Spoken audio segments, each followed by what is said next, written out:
अस्सलाम वालेकुम, हम डॉक्टर कामरान। आज हम बात करेंगे पर्टूसिस के बारे में, जिसे हम उर्दू में खन्नाक या काली खांसी भी बोलते हैं। इसके ज़्यादातर चांसेस 2, 3, 4 माह के बच्चों में या फिर 3 से 5 साल की उम्र के दरमियान में ज़्यादा होते हैं। ये ज़्यादातर खांसी करने से या छींकने से फैलता है और इसमें आप दूसरे बच्चों से परहेज़ करना है और प्रेग्नेंट औरतों से और वो बुज़ुर्ग जो ज़्यादातर बीमार रहते हैं उनका परहेज़ करवाना है। इसकी एक्चुअली वैक्सीनेशन भी अवेलेबल होती है, लेकिन कुछ लोगों को वैक्सीनेशन के बाद भी ये हो सकता है।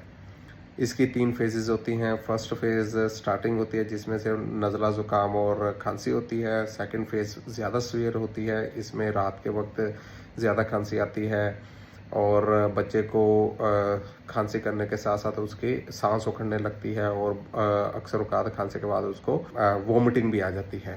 तो अगर इस तरह के सिम्टम्स हो, आपने लाजमी अपने डॉक्टर के पास जाना है, वो एंटीबायोटिक लिख के देगा। थर्ड फेज़ में इसके माइल्ड सिम्टम्स आते हैं और वो रिकवरी की तरफ बच्चा जाना शुरू कर देता है। इसकी कुछ कॉम्प्लिकेशंस भी होती हैं जिनमें कि निमोनिया होता है या फिर फेफड़े की नालियों का फैल जाना होता है और इसमें बच्चों को दौरे भी पड़ते हैं।